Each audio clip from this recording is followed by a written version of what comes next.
What is up, Bitcoiners? It's CK across from Matt Odell. Matt just had an absolutely legendary conversation with Anthony Scaramucci. I sat in, didn't say anything, but man, it was absolutely fantastic and bullish. Matt. I really enjoyed this one. It was a true honor to have him on to shoot the shit. I mean, this guy is he's really becoming a proper Bitcoiner. Yeah, absolutely. And I mean, if it wasn't evident from the noted podcast, it's gonna be evident after listening to Matt back and forth with him. Matt, why don't you kind of give us the quick highlights? I mean, I think everyone should listen. I think you're going to enjoy it. But Anthony basically just ran us through the bull case of Bitcoin and just how unprepared I feel everyone is, because I've been preparing for this for a long fucking time alongside you for a lot of it. And I'm not ready. We're not ready. So if we're not ready, then how could all these people that are way less prepared than us be ready? And I feel like Anthony really channeled it well because he is a new coiner. But he's a new coiner. You know, he said he came in October in a real way. But he's a new coiner with a lot of conviction and a lot of money behind him.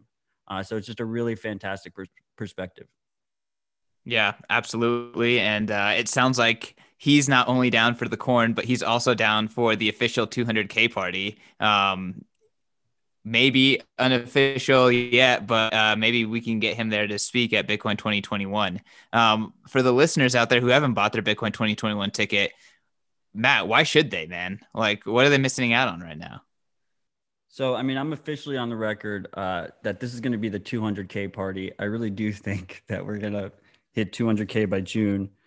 Even if we don't, even if we're just at like a humble 120K or 115K, I think this is going to be an absolutely amazing conference. It's going to be an amazing party for Bitcoiners from around the world, hopefully. Bitcoin 2019 was absolutely fantastic.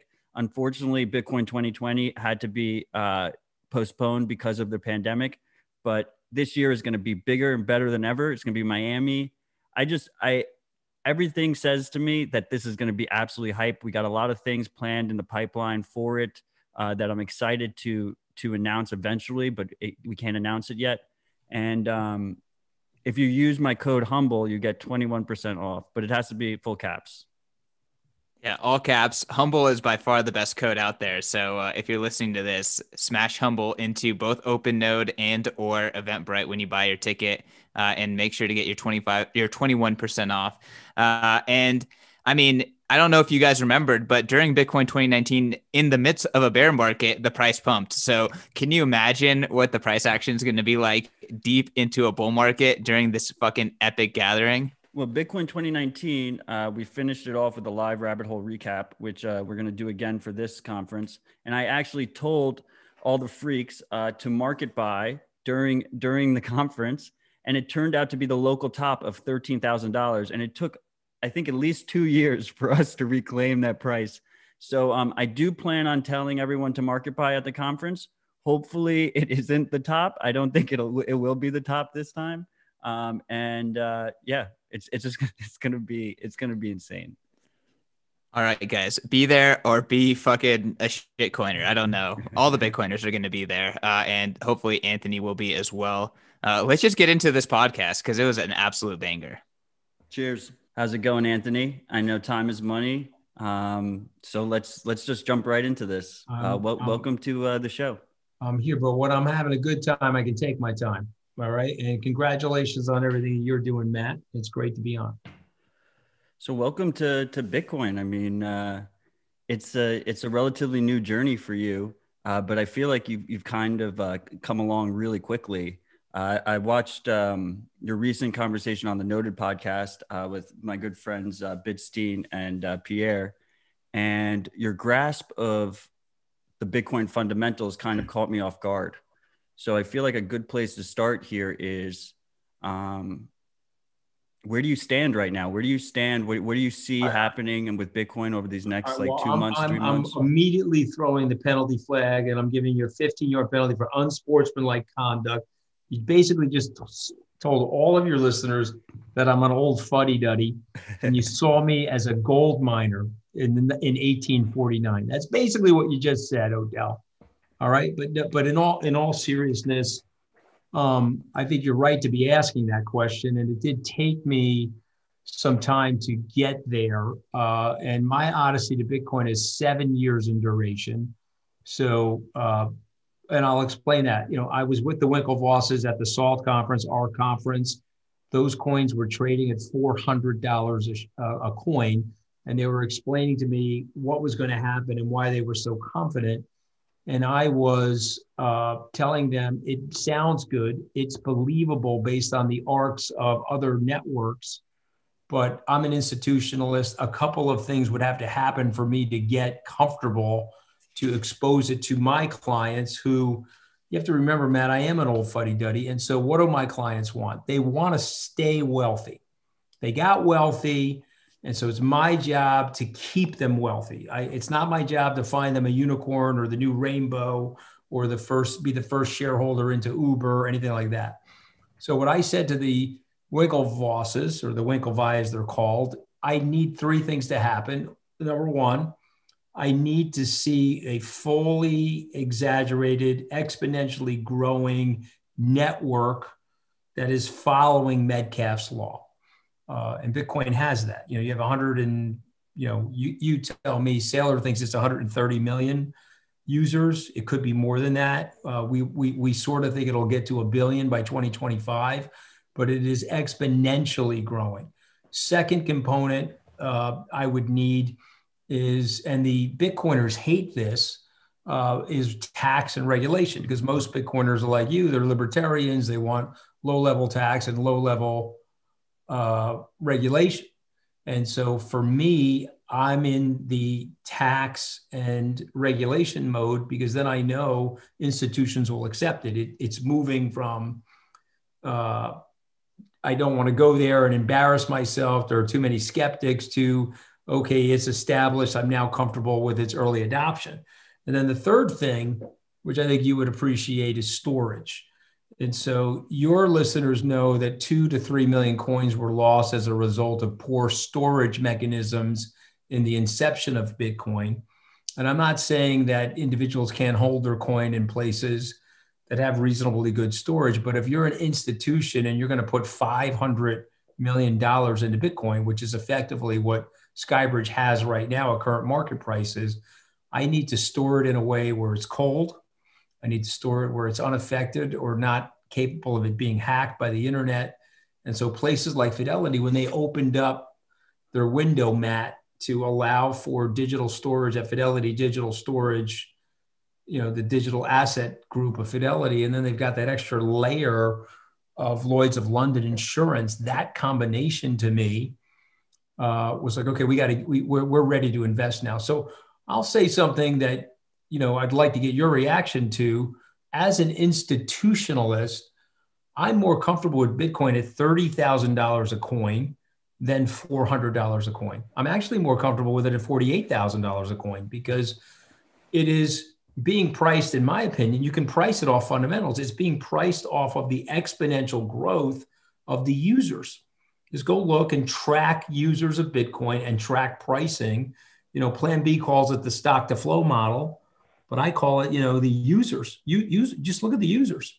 Anyway, that's my 2468 on Bitcoin. Happy to talk more about anything you want, fundamentals or otherwise. I love it. Well, first of all, I 100% agree with you. Way more comfortable at current price levels than I was at $400. Risk adjusted returns. I think Bitcoin has never been, more bullish than it is currently. It's currently sitting right now. Odell, am I wrong? It's early. It's early as hell. I'm talking my book. I'm actually not talking my book. I'm trying to educate you, because I would like you to become rich. That would be you, the listener of this podcast. I don't care. I've already made my money. Okay. I already got my AARP card. Okay. Anthony, what I'm trying to explain to you is that there's a proliferation of fiat currency. There is macroeconomic factors where the world is changing once again, and you're going to need assets like this to be fully integrated and networked into the world.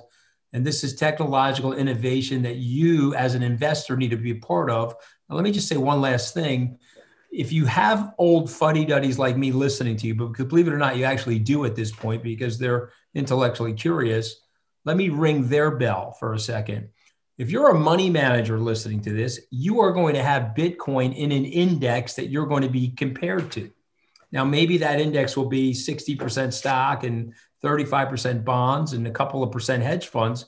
But if it's 1 or 2% Bitcoin, you're effectively short Bitcoin by not being long it. Okay? You see what I'm Absolutely, saying? yes. So if you want to do that to yourself, go ahead. I don't want to do that to myself. My competitors are now, what the hell is he doing in Bitcoin? And now my competitors are like, well, hold on a second. If I don't get in Bitcoin, I won't be able to pace with him. Will it be volatile? Yes. Could we lose 20%? Yes. Could you lose more than that? Sure. But are you going to see $100,000, $200,000 per coin prices in the near term? Near term for me, because I'm a fuddy-duddy, 24 months? Yes, you will see that, because it is taking on the exponential effects of Metcalfe's law. I have nothing to say. You're just saying everything I believe. I think one of the cool parts about Bitcoin is you said you're talking your book. Yes, you're talking your book. You're talking my book, and you're talking most of the listeners' books right now, which is fantastic. I do like the aligned incentives that all Bitcoin holders have. One thing you touched on there, but I'm also trying to be cautious. I'm also trying to explain to people. I'm telling clients 1 to 2%. Right. I'm not telling them that. Yeah, you've got probably Bitcoin maximalists on. You have to remember where I am. I'm an incrementalist. I'm trying to move glaciers and dinosaurs, okay, to prevent them from being extinct. Well, I'm conservative, but I'm not you're already in conservative. the new world. You're already ahead of me by 3 decades, and you're seeing 2040, 2045. I'm dealing with people that see 1975. My big thing, though, is people say I'm a risk taker, right? The traditional finance people might think I'm a risk taker, but my whole big thing, and one thing that I popularized in the Bitcoin space, is really boring, just dollar cost averaging, just being humble about it. Well, I've done that. Yep. And just slowly buy into Bitcoin. Yes, and I still do it today. I've been rolling into my fund more money. Beautiful. I've got 20, well, at cost now it's over 50, but the firm put $25 million of its own capital in the fund to get it started. Now, it's over 50. We've got over $500 million in Bitcoin, which is a pretty big move for a firm like ours. And again, being an incrementalist, I'm just telling clients, okay, let's say you don't believe me. Let's say you don't believe my guidance and my analysis of the fundamentals. Well, put 1% of your money in. Because if I'm right, that 1% is going to grow to 5%, and it's going to have a dramatic impact on your portfolio and a dramatic impact on your returns. If I'm wrong and you've lost 1% of your assets, you're not going to miss a meal. So you said something earlier. You said something that money managers are going to have to compare themselves to Bitcoin returns. Can we? So do we think? I mean, do you think that Bitcoin is basically going to become like this basic measurement of value? Like if you can't outperform the purchasing power of Bitcoin, and I'd go further. So I've said something publicly that I've gotten a lot of shade for. People have said I've been irresponsible about it.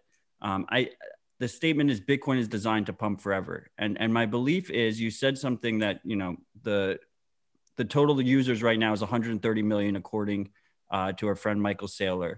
I think that number is way less. So I think as adoption increases, because it's a truly scarce asset, the price should go up. But I think once adoption flatlines, and let's say we live in a post-Bitcoin world and anyone who wants Bitcoin has Bitcoin, I still think because it's scarce and because production, of human production power is not scarce, the purchasing power of Bitcoin should increase over time forever. I'm not saying it's a certainty, but I'm saying when I look at everything set up, that's what I see.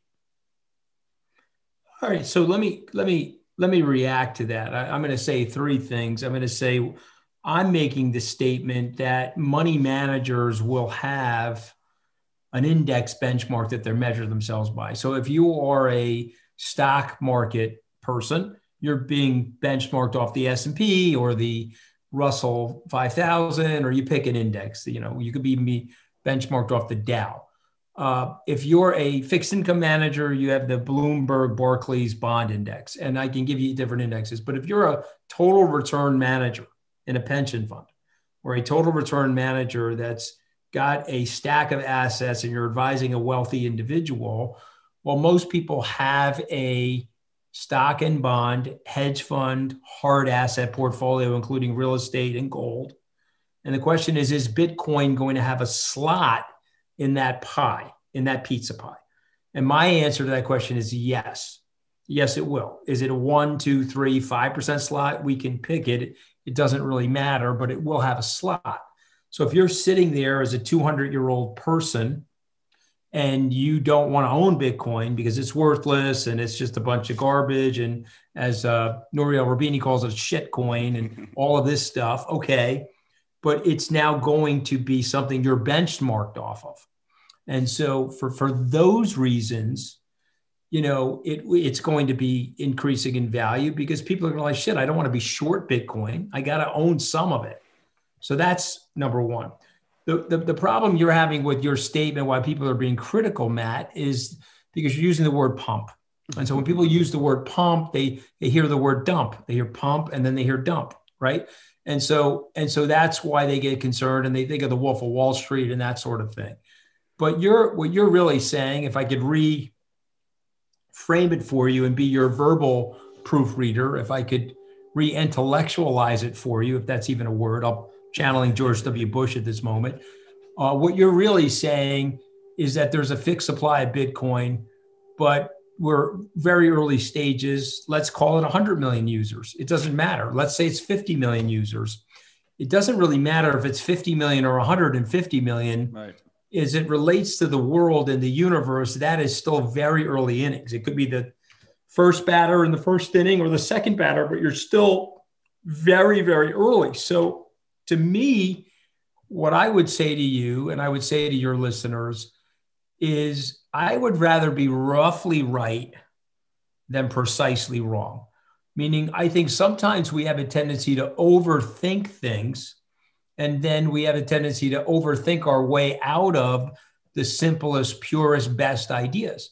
And so I didn't want to do that with Bitcoin. I wrote down in my diary, if these three things happen, I am going to have a Bitcoin fund. And I told you what those three things were: the network effect, the robustness of it, tax and regulation, and I can store it in a place that I feel very comfortable about from a safe perspective. I'm not going to have a SIM card swap on my phone. I'm not going to get phished at my account somewhere where I think it's Coinbase support. It's coming in. I give them my password. My coins are gone. I'm not doing that. And so your point, though, I think really needs to be hammered to people that if you and I are right, there'll be 500, there will be 1 billion users of Bitcoin in 2025. There are 21 million coins, 3 of which have been lost, 2-ish of which are being mined. So let's call it, for the sake of this conversation, there's 16 to 17 million coins currently available. Globally, according to the World Economic Forum, there are 48 million millionaires as measured by the fiat currency known as the US dollar. So you don't even have enough Bitcoin for each millionaire to own one coin, Matt. Okay, so let's just take a deep breath and look around and recognize the network effects of Bitcoin, and then try to build a case for me how it's not going up in value. And you may be right, because one thing I've learned about my life is I get a lot of things wrong. But I also know that by playing the probabilities and the statistics and being measured, I can grow my wealth. I can grow my clients' wealth. And if I'm right about Bitcoin, it'll be one of those seminal moments that people look back on and say, hey, thank God he was encouraging me to be part of that story. As an example, I wish somebody encouraged me to be part of the Amazon story in 1997. That company came public in 97. If you put $10,000 in Amazon today, it's worth $21 million. However, you had to go through 7 periods of time where you had a 50% drop in Amazon's shares. So for those reasons, I'm bullish, I'm cautious, And there was a great article in the Wall Street Journal today. If you get a chance to read it, it's by a professor. And he said, people can say what they want, but there is an intrinsic value to Bitcoin. What's the intrinsic value? It is that network. There's millions and millions of people that are now accepting it as value transfer. And if you understand the history of money, what do we know about money? We know that forever, from the beginning of recorded history, we're trading something between each other that's worth less than what we're trading. That's an axiomatic fact. If I give you a piece of paper that's painted green, it's a piece of fabric, actually. It's got a president or Ben Franklin's picture on it. I hand it to you. You're giving me a pizza and probably some change. Okay, that's worthless, that piece of paper. There are digits in my bank account. I can look at them today. I can log off of this podcast, look at them, call Mercedes. Hey, how you doing? Send me the G-Wagon.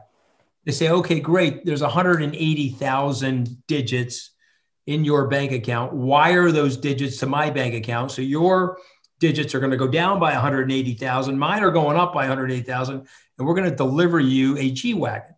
Those digits are worth way less than the actual good, the G-Wagon, or the services, my landscaper. And so when you stop and you think about money, and I always recommend to people, if they want to understand Bitcoin, read The Ascent of Money by Neil Ferguson. And then I'm going to say something about storage. You got 30 more seconds where I can share with you. Anthony, I love this. This is unreal okay, so to me. I can't tell you the names of these people. I can't tell you the names of these people, but I got a buddy of mine in Saudi Arabia. And he says, okay, you want to talk about storage? I say, yeah, storage. He says, okay, right now, the Crown Prince loves me. He loves me.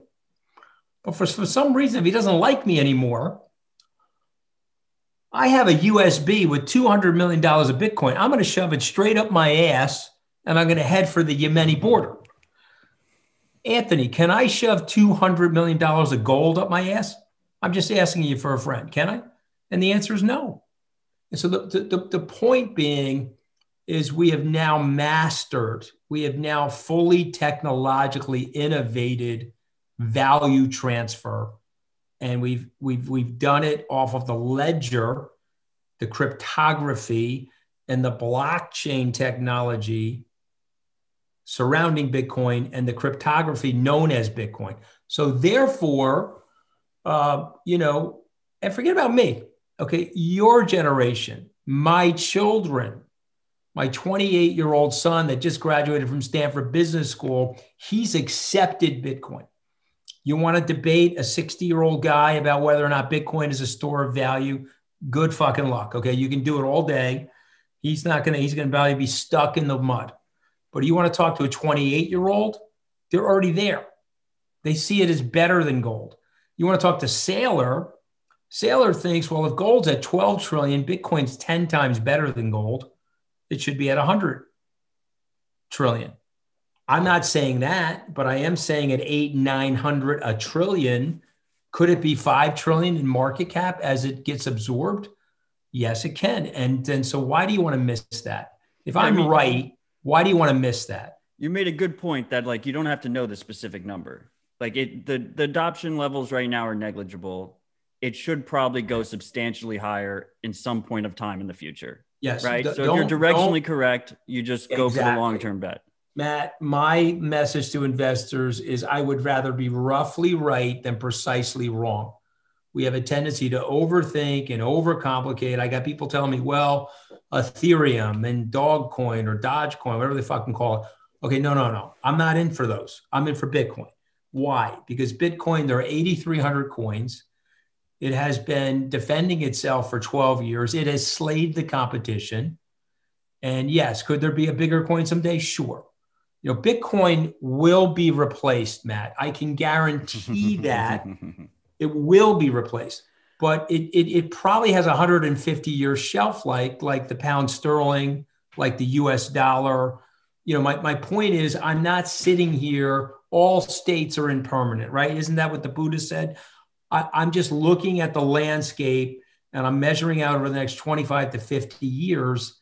And I'm telling you, Bitcoin is going to have a very big role in value transfer and a fully integrated operating costless ledger for men and women in our society to transfer value between each other. I mean, I don't think you could Bitcoin's going to be you could buy replaced. into it on the ground floor. I'm sorry. I don't think Bitcoin's going to be replaced, but I can let my grandkids fight that battle in 150 years. Well, my point is, I don't even want to litigate that. In other words, I would cede that. You're probably right. Bitcoin probably won't be replaced, but because of where it is. But let me rephrase it. I'm willing to cede debate points to people. You want to tell me that someday it'll be replaced? Yeah, that's great. It's at $1 trillion. It's heading for 15 trillion. You see the point I'm making? Right. You be the Bitcoin skeptic. I'll cede you 30% of your skepticism and accept what you're saying as fact. And the thing is still going to where roughly I think it's going. Right. That's my point. That's my point. Directionally correct. Correct. So, I mean, just to go back a tiny bit, we were talking about comparing to indexes, right? Like you have benchmark indexes where you compare your returns. I was actually going a little bit even further than that. So like as an individual, is considering if they give their money to a money manager, if they can just in a permissionless way obtain Bitcoin and hold Bitcoin themselves and get that base return, that person who's going to manage their money needs to beat that return. Otherwise, there's no reason for them to give up their custody of their money, and there's no reason to give them that management fee, right? Yeah. Well, we have to talk about that because, I am a believer. Well, no, you're essentially right. Again, this is where, again, finer points here and there. If you're an institutionalist like me and you're used to a certain structure around your money, and I'm just trying to get you comfortable, then it's okay to pay the fee and pay the custody. If you're a millennial or you're younger than a millennial, Generation X or Z, and you want to take the risk of putting it on your phone and things like that, you could do that. But I'm telling you, if you really wanted to scale and you wanted to adopt, the older people still have the money.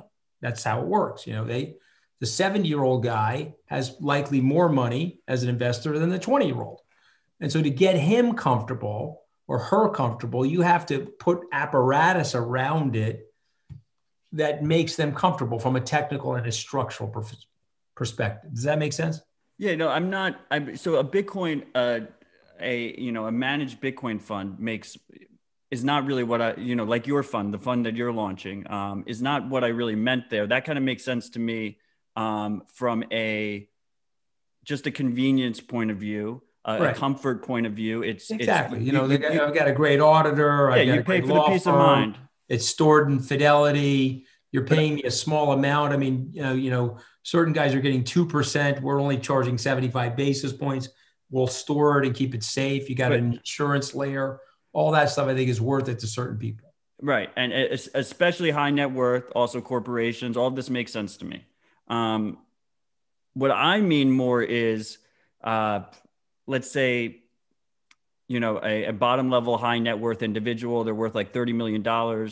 Right now they have a UBS wealth advisor, right, who's got their money in like a bunch of different index funds and like in all these different equities.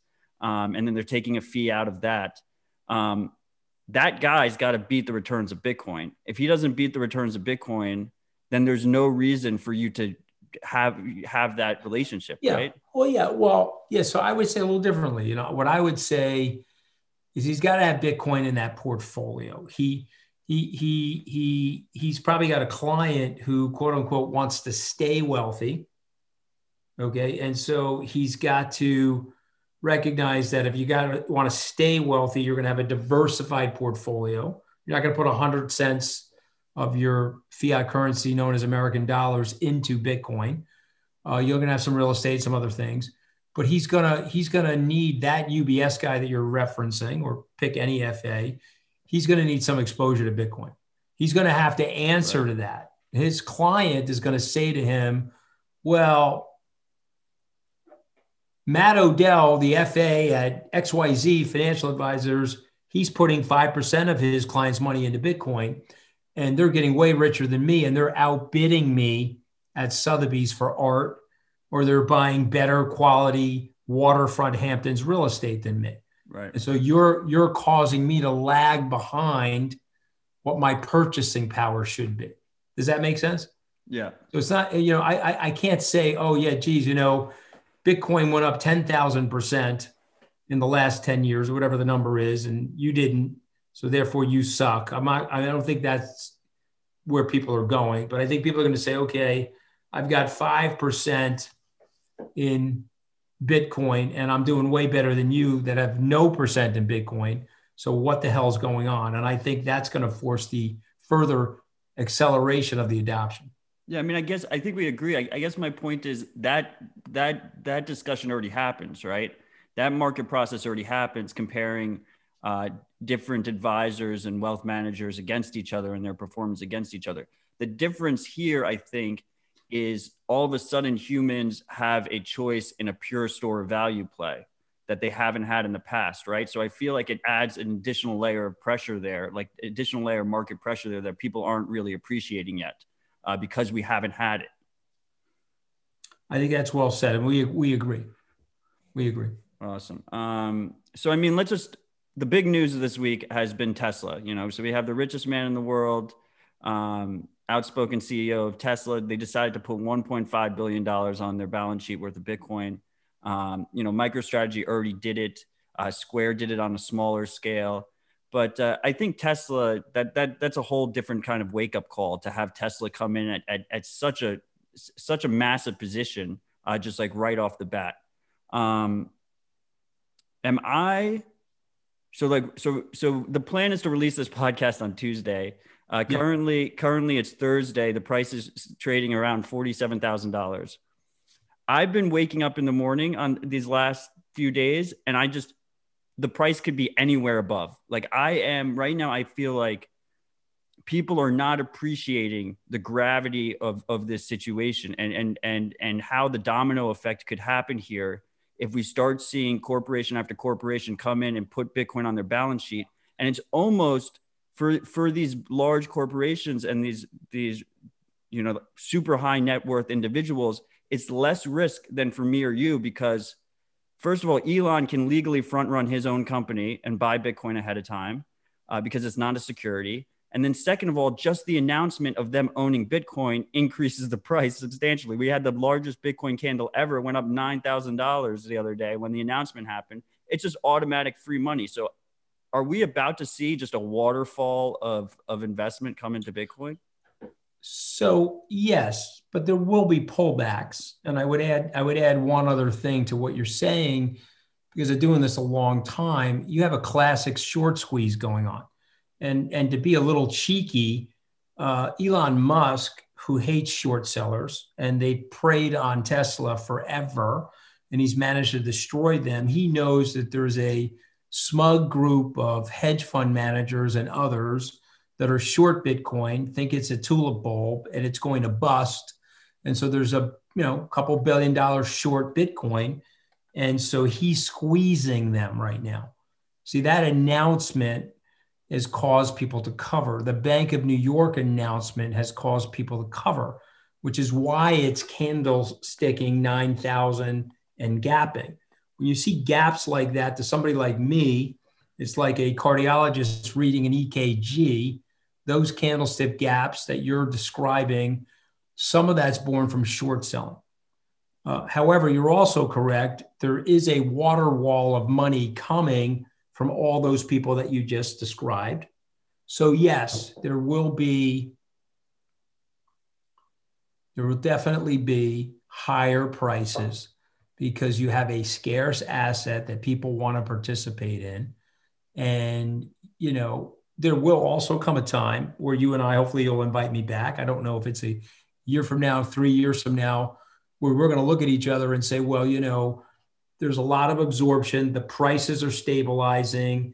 The value is less volatile. I'm not saying it won't continue to move upwards, but it'll be less gappy because there will be a stable of people that have come in. As an example, Amazon is moving. It's still a great story, has great Metcalf effect. It still has great exponential earnings power, but because of its size and scale and its diversity of shareholders, it's not moving with the same level of volatility that it moved 12 years ago is the point that I'm making.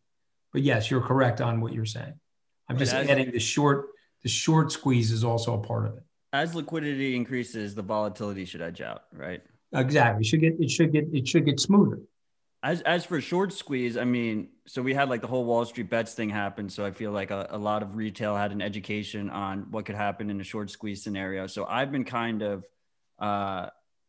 let's be honest here. You know, I've been accumulating Bitcoin for a while, and one of our favorite things to do is to shitpost on Twitter, because, you know, our fuck you money keeps increasing in value.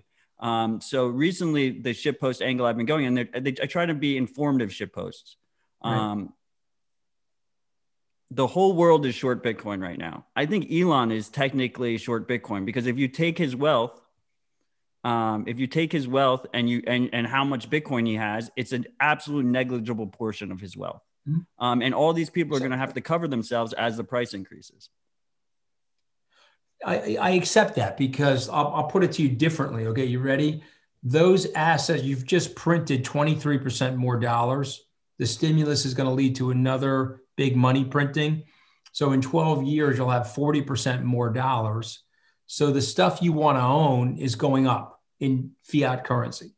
Yet it's not going up in Bitcoin, meaning if you own the coin's tracing the production of fiat currency and it's tracing the asset appreciation. So in other words, I could look at my account and I have $1 million of fiat currency dollars in my account, but the government just produced 40% more of them. So definitionally, my purchasing power for those $1 million is less. You see what I'm saying? But that's what I'm saying. I'm saying like even I'm short Bitcoin. Like you said 48 million millionaires. Yes. Right? Yes. When they try and they're all short Bitcoin. They don't even realize, right? They're short. They're effectively short Bitcoin. That is correct. And that is, but again, it's still an early adoption story. And I'm trying to move people that are immovable. Right. Before I joined your podcast, I was on the phone with somebody, 75-year-old chief investment officer. He just told me, I've read through your stuff. I listened to you. I'm making an investment in your fund. And by the way, if you had told me that I was going to do that, I would have said, no way. Bitcoin is shitcoin. It's worthless. All of that 70-year-old distillation of how the world's operating and should work is going to prevent me from doing it. But you said a few things to me that clicked, and I am short Bitcoin. So I've got to get some exposure to Bitcoin to pursue it to what you're saying. Right. And the whole world I kind of feel like it's weird how it happens. Like the whole world is kind of waking up at the same time. Yeah. Yeah. But, look, I saw that in October, which is why I started scaling because, I've got a lot of relationships and also I said, wait a minute, these guys are not going to want to put this on their balance sheet in 2020, the year of the pandemic, but they're going to start putting it on their balance sheet in the first quarter of 2021. Right. Let me get my clients in there and positioned and make the case for people. And like, what was the price in October? The price in October was 16,000. Yeah, exactly. And that feels like an eternity ago. People would and also go hands over fists. When I was buying it, people said, well, it was just 9,000. And in March, It was 3,000. You're buying it at 16,000. That's a ridiculous price. You're top ticking it. Right. Peter Schiff has sent me 2 or 3. I'm an imbecile and I top tick Bitcoin, but that's 300% ago now that I supposedly top tick Bitcoin. Right. So I have to apologize because I have a live television show in a few seconds that I have to join, and I have to switch out of my Bitcoin gear, okay, and put my suit back on. Well, we appreciate you taking the time to join us. It's my pleasure. I thoroughly enjoyed it. You said you wanted to hopefully have this conversation again. I am helping Bitcoin Magazine throw a massive Bitcoin conference in June 4th and 5th in Miami. We have the Miami mayor on board. We have Jack Dorsey on board. We have Tony Hawk on board. It's going to be a massive party. I'm thinking 200K Bitcoin by June. So if that happens, it'd be an honor if you join Well, us. I hope you'll invite me. I'll come and spectate, or I'll come and speak, or I'll interview people for you, whatever you'd like me to do. I would love to be a part of it. And I want to congratulate you on what you're doing. And I also want to congratulate you on seeing things before other people have seen them, but more importantly, sticking to it. Because to really be a great investor, you have to have a stick-to-itness. And so remember, and I'll share this with your listeners, volatility is not a measurement of risk if you understand the fundamentals. It's just the manic depression of the markets. It can get exuberant in some periods and depressed in others. But if you've got the fundamentals right, you're going to catch the trajectory. And it's important for people to stay disciplined and long-term. And I think you're doing a really big service to a lot of people, Matt, with what you're doing. And so congratulations. Love it. Thank you, Anthony. Keep fighting the good fight. Right, thank you. I'm sorry I got a bus, but I'll come on anytime, and I'll give you more time. I'll give you an hour. Cheers. Right, you like swag? Fantastic. I would love one. Cheers. All right. I'm going to have my assistant send you one. I'm assuming you're a medium. Yes. Perfect. Okay. All right. You got it. Coming Thank your you. way. Can somebody on your staff, you text me your address? Yes, we'll do. Or you got my thing. All right. God bless you, Matt. Good luck. Take care.